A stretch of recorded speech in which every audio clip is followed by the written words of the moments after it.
जय श्री श्याम, हारे के सहारे की जय हो। दोस्तों, आज मैं आप लोगों के साथ ऐसे व्यक्ति की कहानी शेयर करूंगी जिसे सुनकर आप रो पड़ेंगे। आप विश्वास करने पर मजबूर हो जाएंगे कि श्याम बाबा इतने बड़े बड़े चमत्कार करते हैं। दोस्तों, अगर आपका विश्वास पक्का है, आपका विश्वास अटल है और मजबूत है, तो श्याम बाबा आपके साथ ज़रूर चमत्कार करेंगे। अगर आपको बाबा पर पूरा भरोसा है तो बाबा आपकी ज़रूर सुनेंगे। बस ज़रूरत है तो सिर्फ आपको सच्चे दिल से बाबा को पुकारने की।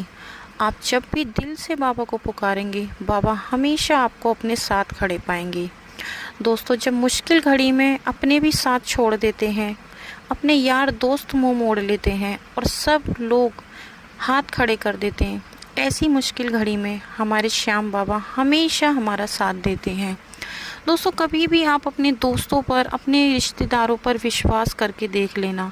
कभी आपकी कोई मुश्किल घड़ी पड़ी तो वो लोग आपसे किनारा कर लेंगे, आपसे बातें करना भी बंद कर देंगे। लेकिन अगर आप एक बार श्याम बाबा से जुड़ गए और बाबा पर आपने विश्वास कर लिया, और तब भी आप देखेंगे, आप कभी भी परेशानी में होंगे, आप एक बार श्याम बाबा को पुकार के देखना, श्याम बाबा आपकी मदद करने ज़रूर आएंगे। वो हमेशा अपने भक्तों का साथ देते हैं। तो दोस्तों, आज मैं आपको एक ऐसी कहानी सुनाऊंगी जिसे सुनकर आपकी आंखों में आंसू आ जाएंगे, आप भावुक हो जाएंगे। लेकिन उससे पहले जिन लोगों ने अभी तक मेरे चैनल को सब्सक्राइब नहीं किया, सबसे पहले वो मेरे चैनल को सब्सक्राइब कर बेल आइकन को ज़रूर प्रेस कर दे और कमेंट बॉक्स में जय श्री श्याम लिखना बिल्कुल भी ना भूलें। तो चलिए दोस्तों, वीडियो में आगे बढ़ते हैं। और एक बात और दोस्तों, वीडियो को अंत तक ज़रूर सुनें और हमारे वीडियोस को आगे भी ज़रूर शेयर करें। तो आज की कहानी केशव की है, जो कि दिल्ली में रहते हैं। वो दिल्ली में एक छोटे से किराए के मकान में रहते हैं। केशव जी जो हैं वो एक मिडिल क्लास से बिलोंग करते हैं। केशव जी ने अच्छी खासी पढ़ाई कर रखी है। उनके माता पिता ने गरीबी के रहते हुए भी उन्हें अच्छे से शिक्षा प्रदान कराई, जिस वजह से वो अच्छे एक एजुकेटेड इंसान हैं। पर ना जाने किस्मत को उनके साथ क्या ही मंजूर था कि उनको कहीं भी नौकरी मिलने का नाम ही नहीं ले रही थी। वो काफ़ी सालों से एक ऐसी अच्छी कंपनी में नौकरी के लिए ट्राई कर रहे थे, पर हर बार वो फेल हो जाते। जब भी नौकरी के लिए जाते, हर बार उनका वो रिजेक्ट हो जाते, उनकी नौकरी नहीं लगती। और दोस्तों, किसी कारणवश उनके माता पिता पे करीब 30 लाख का कर्ज चढ़ चुका था, जिस वजह से उनके माता पिता काफ़ी ज़्यादा टेंशन में रहते थे, चिंता में रहते थे। और ये जो केशव जी हैं, ये उनके एक लौते बेटे थे। उनकी और कोई बहन या भाई भी नहीं थे। अब उनके माता पिता और केशव, वो तीनों ही एक साथ रहते थे। किसी न किसी वजह से उनके ऊपर कर्ज चढ़ चुका था। अब ये जिम्मेदारी केशव के ऊपर आ चुकी थी, क्योंकि केशव के पिताजी का देहांत हो चुका था। अब ये कर्ज केशव को उतारना था। केशव को समझ नहीं आ रहा था कि वो अकेले ये सब कैसे करेंगे। अब उन्हें अपनी मम्मी को भी देखना था, अपने आप को भी, और ये कर्ज भी उतारना था। तो दोस्तों, ऐसे मुश्किल वक्त में, ऐसे मुश्किल समय में श्याम बाबा ने उनका साथ दिया।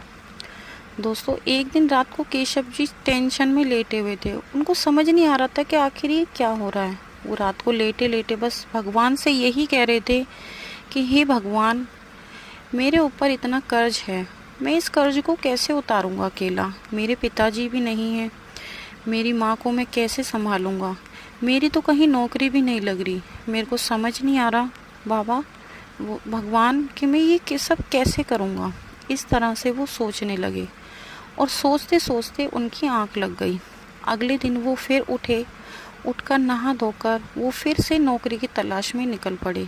लेकिन उनको कहीं नौकरी नहीं मिल रही थी, जिस वजह से उन्होंने थोड़ी बहुत अपना मजदूरी करनी शुरू करी। उन्हें लगा जब कहीं काम ही नहीं मिल रहा तो मैं मजदूरी ही कर लेता हूँ। इतने पढ़े लिखे होने के बावजूद भी उन्होंने बेलदारी की, और बेलदारी कर कर वो अपना घर का खर्च तो चला पा रहे थे, लेकिन कर्जे को नहीं उतार पा रहे थे। कर्जे का ब्याज दिन प्रतिदिन उनका बढ़ता ही जा रहा था। उनकी माँ सदमे में जा रही थी। उनकी माँ को समझ नहीं आ रहा था कि उनका बेटा कैसे करेगा। एक दिन केशव को उनका एक दोस्त मिलता है जो कि श्याम बाबा को बहुत ज़्यादा मानता है। वो केशव से कहता है कि क्या बात है केशव, तुम क्यों इतने परेशान हो, कोई चिंता की बात है? तभी केशव अपने दोस्त को सारी परेशानी बताता है कि कैसे उनके पिताजी के ऊपर 30 लाख का कर्ज था और अब उनके पिताजी का देहांत हो चुका है। अब उनको वो सारा कर्जा उतारना है क्योंकि कर्जदार आए दिन उनके दरवाजे पर खड़े रहते थे, उनको फ़ोन कर कर के परेशान कर रखा था। उनको हर वक्त ये डर रहता था, जब भी किसी का फ़ोन आता था उनको ये लगता था कि कहीं कर्जदार का फ़ोन ना हो, उनको चिंता रहती थी। और साथ ही साथ उनकी नौकरी भी नहीं लग रही थी, सबसे बड़ी फ़िक्र की बात उनकी यही थी। तभी उनके दोस्त ने उनको सलाह दी कि केशव तुम चिंता मत करो, बिल्कुल भी हिम्मत मत हारो। अगर तुम हिम्मत हार गए तो तुम जीवन में कुछ नहीं कर पाओगे। तुम खाटू श्याम, राजस्थान में खाटू श्याम दरबार है जहाँ पर श्याम बाबा हैं, तुम एक बार उनके पास जाओ और मैं वहाँ पर अक्सर जाता रहता हूँ, तुम मेरे साथ चलो। केशव कहने लगा वहाँ पर क्या है, वो क्या करेंगे? तभी उनके दोस्त ने सारी बात बताई कि वो हारे के सहारे हैं। जो भी भक्त उनके पास कोई अपनी मुराद लेकर जाता है, कोई भी अपनी परेशानी बताता है तो बाबा उनकी ज़रूर सुनते हैं। तुम एक बार मेरे साथ ज़रूर चलना। 3 दिन बाद एकादशी थी। केशव के दोस्त कहने लगे कि तुम मेरे साथ चलना। केशव ने अपनी माँ को सारी बात बताई। उनकी माँ ने कहा कि ठीक है बेटा, तुम चले जाना। 3 दिन बाद केशव अपने दोस्त के साथ खाटू श्याम दरबार के लिए निकल गए और जब वो श्याम बाबा के दरबार पहुँचे, उन्होंने देखा कि चारों तरफ खाटू श्याम बाबा की जयकारे गूंज रहे हैं। भक्ति का माहौल देखकर उनका दिल काफ़ी ज़्यादा खुश हो गया, उनको काफ़ी अच्छा लगा। वहाँ जाकर उनको ऐसा लगा ना जाने जैसे उनकी सारी टेंशन ही ख़त्म हो गई है, उनके मन का बोझ सा हल्का हो गया। उनको काफ़ी अच्छा लग रहा था ये सब देखकर।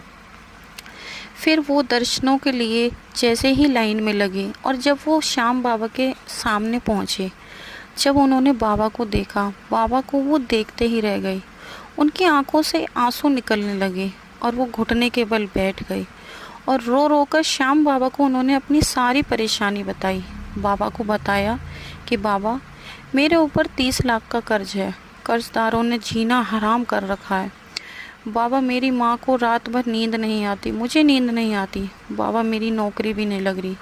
बाबा, अगर आप सच में हो तो मेरी मदद करो। बाबा, अगर आपने मेरी मदद की, आपने मेरे को सारे कर्ज से मुक्त करा दिया, तो मैं अपनी माँ के साथ आपके दर्शनों के लिए आऊँगा। ऐसा कहकर वो श्याम बाबा के दर्शन करके अपने घर लौट आए और वहाँ से आते वक्त श्याम बाबा की एक छोटी सी तस्वीर अपने साथ ले आए। अब उन्होंने वो तस्वीर अपनी माँ को ला कर दी और कहा, माँ, ये श्याम बाबा हैं। उन्होंने वो तस्वीर अपने घर के मंदिर में रख दी और उनकी माँ रोज़ श्याम बाबा की पूजा करने लगी। अपनी बेटे की नौकरी के लिए बाबा से प्रार्थना करने लगी। कर्ज के लिए बाबा से रो रो कर प्रार्थना करने लगी। रोज़ सच्चे दिल से श्याम बाबा के लिए श्याम बाबा से अर्जी लगाती, श्याम बाबा से प्रार्थना करती, बाबा की पूजा करती। फिर एक दिन जहाँ पर ये केशव जी काफ़ी समय से नौकरी के लिए ट्राई कर रहे थे, उसी कंपनी से केशव के पास कॉल आया और वहाँ के मैनेजर ने कहा कि केशव, तुम्हें सिलेक्ट कर लिया गया है, तुम कल से नौकरी पर आ सकते हो। जब वो कॉल केशव के पास आई तो केशव की आंखों में आंसू आ गए। केशव को समझ नहीं आया कि ये सब क्या हो रहा है, कैसे ये सब हो गया। जहाँ मैं नौकरी के लिए इतने दिन से ट्राई कर रहा था, वहाँ से मेरे पास खुद कॉल आया। ये हो ना हो ज़रूर श्याम बाबा का ही चमत्कार है। उसने तुरंत अपने दोस्त को फ़ोन करके बताया। तभी उनके दोस्त ने कहा कि देखा, मैंने कहा था ना कि श्याम बाबा सब कुछ अच्छा कर देंगे। तो केशव ने कहा कि हाँ भाई, और अगले ही दिन से केशव ने नौकरी की ज्वाइनिंग कर ली। उनकी सैलरी इतनी थी कि उनका कर्ज बहुत जल्द, करीब 1 साल भी नहीं लगा था कि उनका पूरा कर्ज उतर चुका था। उन्होंने धीरे धीरे करके अपना सारा कर्ज उतार दिया था। आज केशव की ज़िंदगी पूरी तरह अच्छी है। उन्होंने अपना खुद का घर भी खरीद लिया है, सारा कर्ज उतार दिया है और अब केशव हाल में ही अपनी शादी करने वाले हैं और केशव ने बाबा से कहे मुताबिक अपना वादा भी निभाया। वो अपनी माँ को लेकर बाबा श्याम के दर्शनों के लिए गए। बाबा श्याम को जाकर धन्यवाद बोला। तो ये थी दोस्तों केशव की आज की सत्य कहानी। अगर आपको पसंद आई हो तो हमारे वीडियो को लाइक करें, शेयर करें, कमेंट बॉक्स में जय श्री श्याम ज़रूर लिखें। ऐसी ही वीडियो देखते रहने के लिए हमारे चैनल को ज़रूर सब्सक्राइब करें। कल मिलते हैं एक और वीडियो के साथ। जब तक के लिए सभी भक्तों को धन्यवाद।